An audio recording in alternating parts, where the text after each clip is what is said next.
Bismillahirrahmanirrahim. Assalamualaikum warahmatullahi wabarakatuh. Bersua dalam berita perdana malam ini, saya Muhammad Noh Johari. Dan Sarofiza Haji Mahmud. Berita-berita utama malam ini. Kebawah Duli Yang Maha Mulia Paduka Seri Baginda Sultan dan Yang di-Pertuan Negara Brunei Darussalam berangkat menziarahi jenazah Allahyarham Yang Amat Mulia Pengiran Putera Negara Pengiran Haji Umar. Perkhidmatan-perkhidmatan kejururawatan akan terus diperkukuh demi menangani cabaran kesihatan di masa hadapan.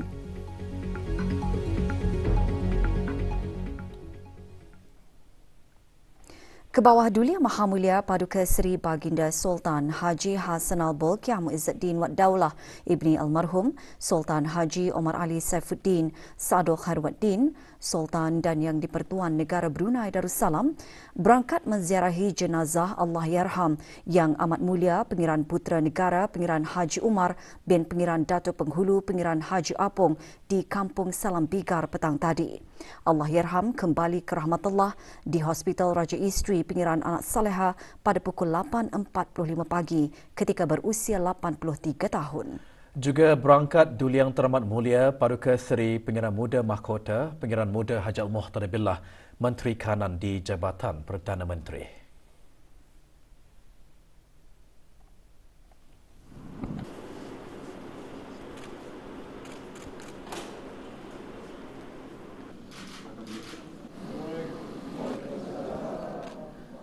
Kebawah Duli Yang Maha Mulia menyertai sembahyang jenazah yang diimamkan oleh Yang Berhormat Penerangkaya Paduka Seri Utama Datuk Paduka Seri Setia Haji Awang Salim bin Haji Besar.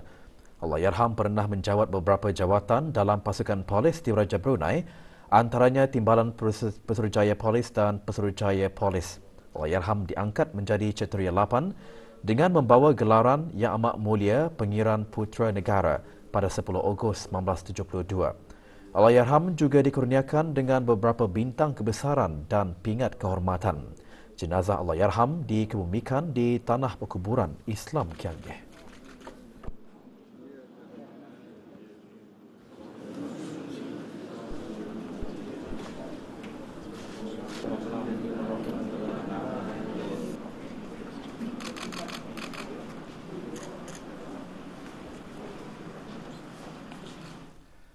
Sidang Kemuncak ASEAN ke-42 menutup tirainya dengan beberapa isu menjadi tumpuan perbincangan, antaranya usaha-usaha pembangunan komuniti ASEAN, pelaksanaan 5-point consensus dan ASEAN Outlook on the Indo-Pacific.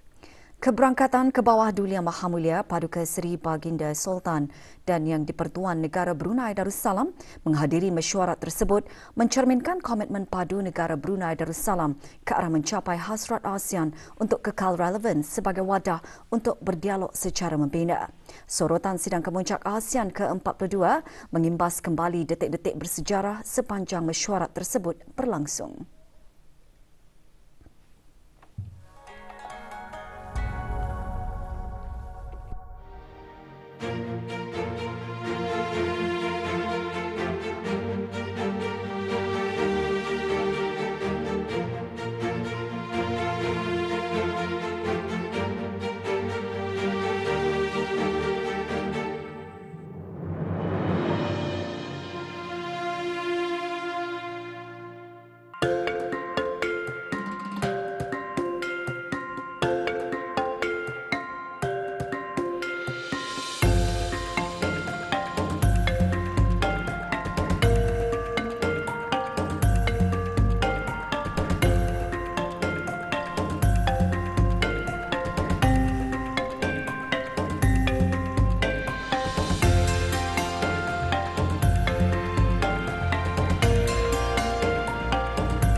Dengan ini, saya nyatakan KTT ke-42 ASEAN dibuka.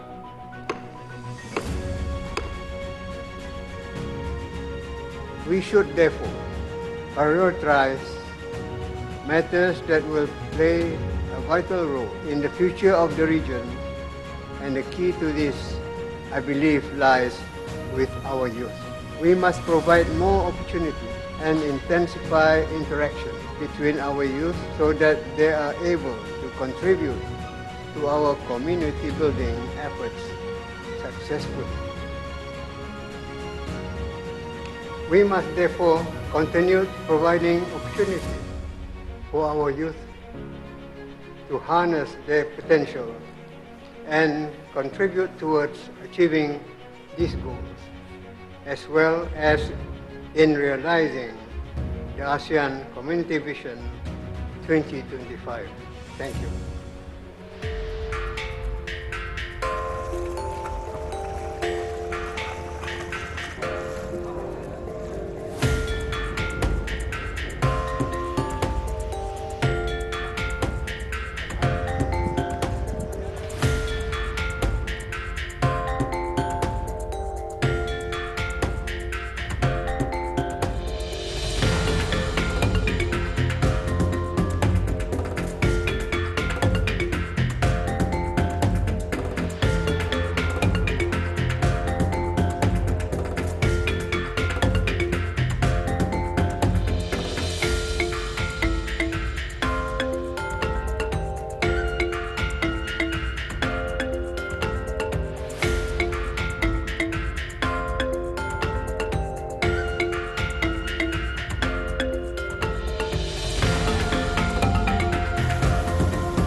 We need to preserve and uphold our centrality and cohesiveness in order to ensure that we remain relevant as a platform for constructive dialogue rather than a theater of strategic maneuvering. The development of more joint cooperation projects across our borders will further strengthen supply chains and secure our growth area as a production base for the region. This also highlights the importance of connectivity as a driver of growth and economic activities in BIM IAGA.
Kementerian Kesihatan akan sentiasa berusaha untuk memperkukuhkan lagi perkhidmatan-perkhidmatan kejururawatan di negara ini.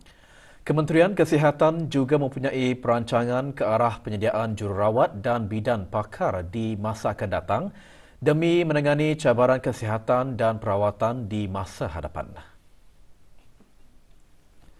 Dalam pertutusan sempena Hari Jururawat dan Bidan Antarabangsa, Menteri Kesihatan dalam meningkatkan lagi pembangunan profesional kejururawatan dan bidan Kementerian Kesihatan pada masa ini menyediakan sistem pemantauan klinikal jururawat yang lebih komprehensif dengan menekankan keselamatan pesakit di setiap pelaksanaan penjagaan dan perawatan kepada pesakit selaras dengan dasar yang disediakan Kementerian Kesihatan.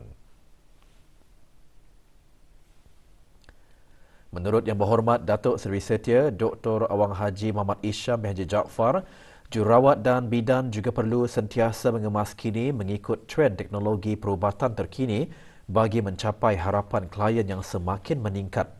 Jururawat dan bidan jelas Yang Berhormat bukan sahaja perlu fokus kepada penjagaan klien semata-mata tetapi juga kepada keluarga keseluruhannya.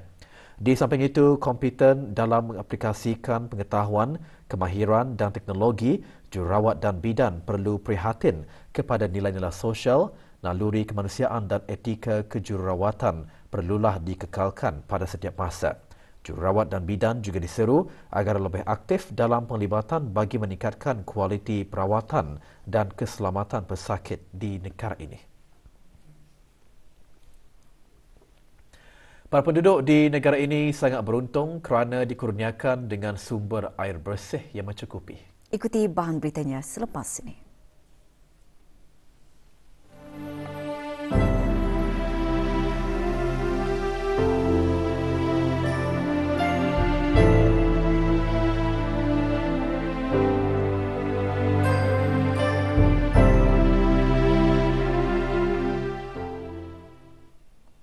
Sempena sambutan Hari Jururawat dan Bidan Antarabangsa, Kementerian Kesihatan lewat petang kemarin mengadakan majlis doa selamat, membaca surah Yasin, tahlil serta sembahyang fardu maghrib dan isyak berjemaah. Hadir Yang Berhormat Datuk Seri Setia Dr. Awang Haji Muhammad Isham bin Haji Jaafar, Menteri Kesihatan. Juga diselajurkan zikir marhaban bagi meraikan saudara-saudara baharu dan penyampaian cenderamata. Majlis diadakan di Masjid Sultan Sharif Ali, Sengkurung.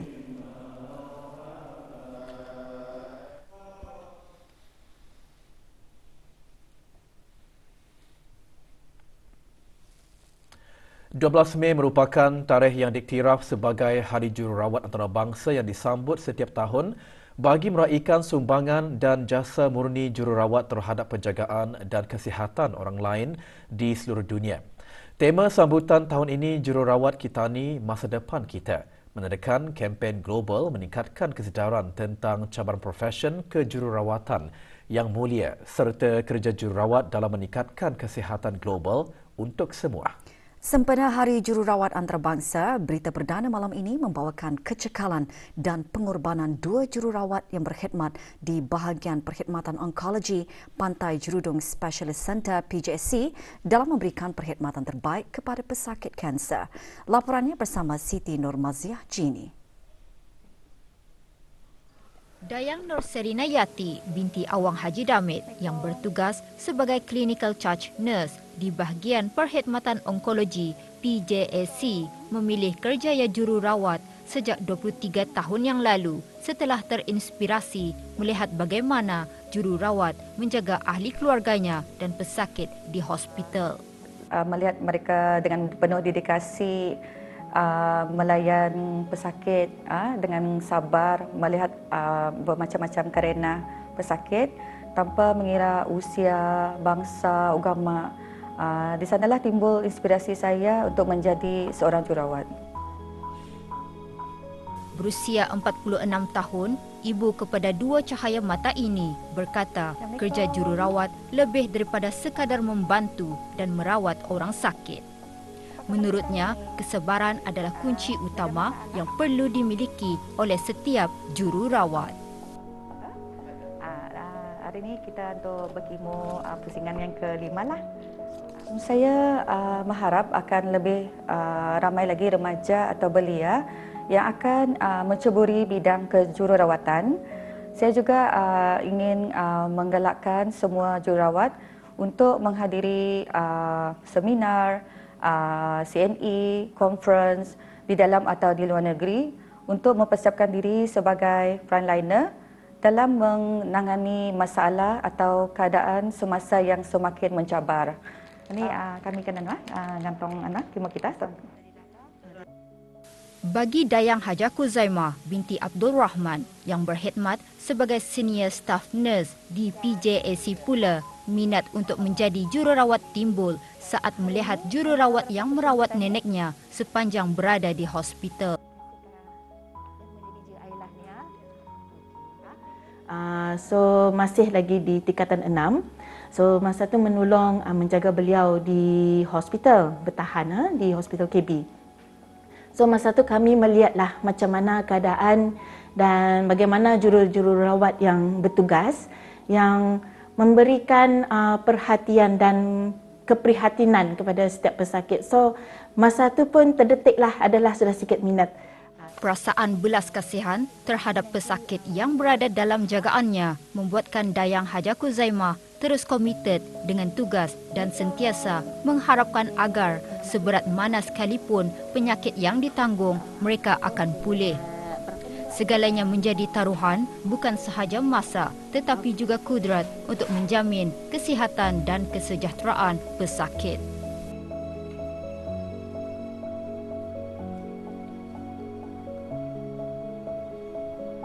Dan saya berharap lebih ramai generasi-generasi muda yang di luar sana memutuskan untuk meneruskan kerjaya dalam bidang kejururawatan.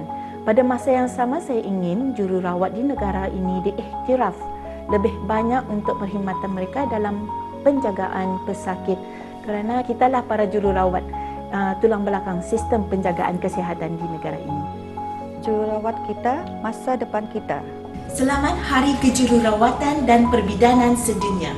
Semoga masyarakat di negara ini terus menghormati dan menghargai jasa, bakti serta pengorbanan insan-insan bernama jururawat dan bidan.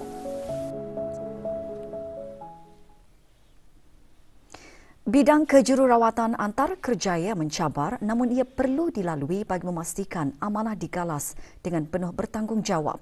Bidang dan tugasan seseorang jururawat sangat besar dalam menyediakan khidmat untuk merawat pesakit di hospital. Sumbangan mereka seiring pentingnya dengan tugasan seorang doktor. Tugasan sebagai jururawat merupakan satu kerjaya yang menitik beratkan beberapa nilai-nilai murni Islam itu sendiri. Pertama, kerjaya jururawat menitik beratkan soal nilai integriti. Kenapa integriti? Kerana jururawat ini adalah personality ataupun seorang yang sentiasa jujur dan menjaga amanah. Menjaga amanah, menyimpan kerahsiaan, perkara yang berkaitan dengan pesakit. Kemudian yang kedua, kerjaya jururawat juga merupakan kerjaya yang menitik beratkan nilai kesabaran yang tinggi. Kenapa? Kerana jururawat ini dia akan menghadapi berbagai jenis manusia. Kemudian yang ketiga ialah kerjaya jururawat juga menitik beratkan soal keluruhan ataupun kasih sayang yang luhur. Kenapa? Kerana jururawat mereka ini akan merawat pesakit itu seperti mana mereka akan memberikan kasih sayang yang sepenuhnya. Tidak akan ada unsur pilih kasih. Dan yang keempat, kerjaya jururawat juga menerapkan skill komunikasi yang tinggi. Kenapa? Kerana jururawat ini di samping mereka merawat, menjaga pesakit, mereka juga berperanan sebagai pemberi nasihat. Sempena Hari Jururawat Antarabangsa pagi tadi, Gleneagles JPMC mengadakan acara bersama ibu bapa dan kanak-kanak Pusat Ihsan Al-Amirah Al-Jamariam di Bengkurong. Acara antara lain diisikan dengan aktiviti pendidikan penjagaan kebersihan dengan jururawat dari Gleneagles JPMC bersama ibu bapa dan kanak-kanak Pusat Ihsan. Selain itu, taklimat mengenai bantuan asas perubatan juga diberikan. Semasa ditemu bual RTB, Director of Nursing di Gleneagles JPMC menjelaskan acara bertujuan berkongsi sama dengan orang ramai mengenai peranan penting yang dimainkan oleh profesional penjagaan kesihatan. Kita kali ni choose this institute because usually semua nak pergi dekat adult, right? Orang dewasa and all that. So but this time we want to take the challenge and be with them to the special need and tengok macam mana kita boleh deliver our mission to them. Selalunya kanak-kanak yang special need ni, they are very scared dan takut pada hospital. So kali ni kita nak make sure diorang rasa mesra dengan kita and dapat tahu yang hospital is not so bad. It's also a friendly environment. Air merupakan sumber kehidupan yang paling berharga dan menjadi asas kehidupan kepada semua makhluk yang hidup. Ia juga merupakan nikmat terbesar yang dikurniakan oleh Allah Subhanahu Wa Taala. Di negara Brunei Darussalam, kita sangat beruntung kerana dikurniakan dengan sumber air bersih yang mencukupi untuk kegunaan rakyat dan penduduk. Perkara tersebut antara intipati khutbah Jumaat hari ini bertajuk kepentingan air dalam kehidupan. Oleh yang demikian, dengan nikmat air yang kita terima, sama-samalah kita bersyukur dengan mengamalkan sikap berjimat cermat ketika menggunakannya. Ini kerana berjimat cermat adalah satu amalan yang mulia. Sesungguhnya pihak kerajaan telah menyediakan prasarana dan kemudahan air yang bernilai berjuta-juta ringgit untuk membersih, merawat dan membekalkan air ke rumah-rumah dan premis-premis di negara ini. Akan tetapi, sama ada kita sedar ataupun tidak, kita seakan kurang menghargai nikmat air kerana buat masa ini ia masih mudah diperolehi. Akibat kurang menghargai nikmat air, terdapat sebilangan orang yang membazirkan air dengan menggunakannya lebih dari kadar yang diperlukan. Ulama sepakat mengatakan bahawa membazir air merupakan suatu perbuatan yang ditegah walaupun pada ketika itu air banyak dan mudah diperolehi. Sifat membazir secara umumnya adalah satu sifat yang dicela. Ini kerana Allah Subhanahu Wa Taala tidak menyukai orang-orang yang membazir dan berlebih-lebihan. El Niño ialah fenomena yang berlaku apabila suhu permukaan laut di kawasan tropika lautan Pasifik menjadi lebih panas daripada biasanya. Ia juga dikenali sebagai fasa panas sekitaran El Niño Southern Oscillation (ENSO). Fenomena ini berlaku setiap 3 ke 7 tahun secara purata dan cenderung memuncak semasa musim sejuk hemisfera utara Disember hingga Februari. Semasa episod El Niño, gangguan sementara terhadap corak cuaca tempatan dijangka berlaku di seluruh dunia termasuk di negara Brunei Darussalam. Kesan El Niño kepada negara ini termasuk aktiviti hujan yang berkurangan dengan peningkatan suhu udara dan kelembapan relatif yang rendah. Keadaan cuaca kering dan panas dijangka berlaku dalam beberapa bulan yang akan datang dengan berkemungkinan peningkatan suhu maksimum harian mencecah 34 darjah Celsius atau lebih pada waktu petang. Cuaca panas melampau atau biasa dikenali sebagai kejadian gelombang haba di negara Brunei Darussalam cenderung berlaku semasa episod El Niño. Ia berlaku apabila suhu maksimum harian merekodkan sekurang-kurangnya 35 darjah Celsius selama 3 hari berturut-turut. Kejadian cuaca panas melampau terakhir berlaku di negara Brunei Darussalam pada 28 hingga 30 September 2019. Mengambil kira kemungkinan berlakunya El Niño, Jabatan Kaji Cuaca Brunei Darussalam menasihatkan orang ramai supaya mengambil langkah berjaga-jaga dan keselamatan serta mematuhi garis panduan daripada Kementerian Kesihatan berhubung dengan keadaan cuaca panas. Keadaan cuaca akan terus dipantau dari semasa ke semasa dan akan mengeluarkan nasihat dan amaran cuaca jika perlu. Maklumat, nasihat dan amaran cuaca terkini boleh diterima dengan lebih mudah melalui aplikasi bimbit Brunei WX.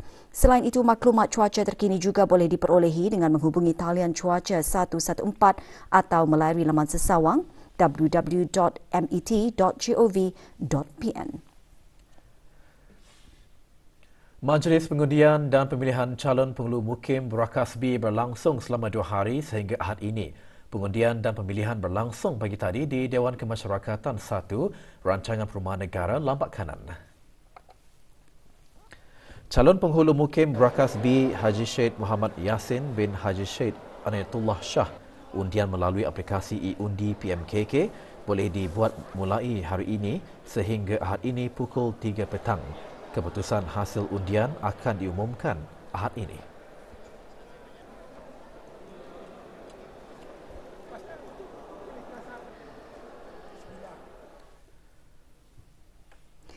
Bank Baiduri memenangi anugerah Best Retail Bank in Brunei 2023 daripada The ASEAN Banker, penyedia risikan strategik terkemuka dalam industri perkhidmatan kewangan.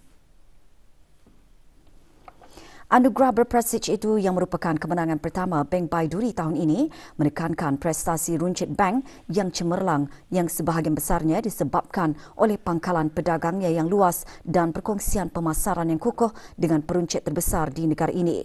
Majlis anugerah yang berlangsung di Hanoi, Vietnam baru-baru ini sebagai sebahagian daripada konvensyen The ASEAN Banker Excellence dalam perkhidmatan kewangan runcit 2023. Perkembangan Sukan Asia Tenggara. Sukan SEA ke-32 di Kemboja. Negara Brunei Darussalam meraih pingat emas kedua hari ini melalui sukan wushu lelaki bagi dua kategori gabungan iaitu Taiji Kwan dan Taiji Jian.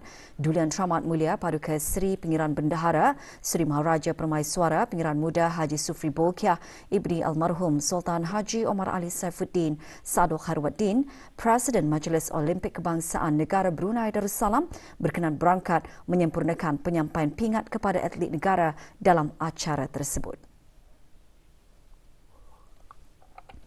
Dalam acara tersebut, atlet negara Hosea Wong Zeng Yu mengutip 9.646 mata.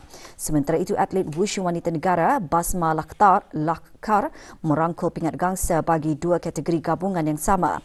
Dengan itu, kontingen negara kini mengutip 2 emas, 1 perak dan 6 gangsa.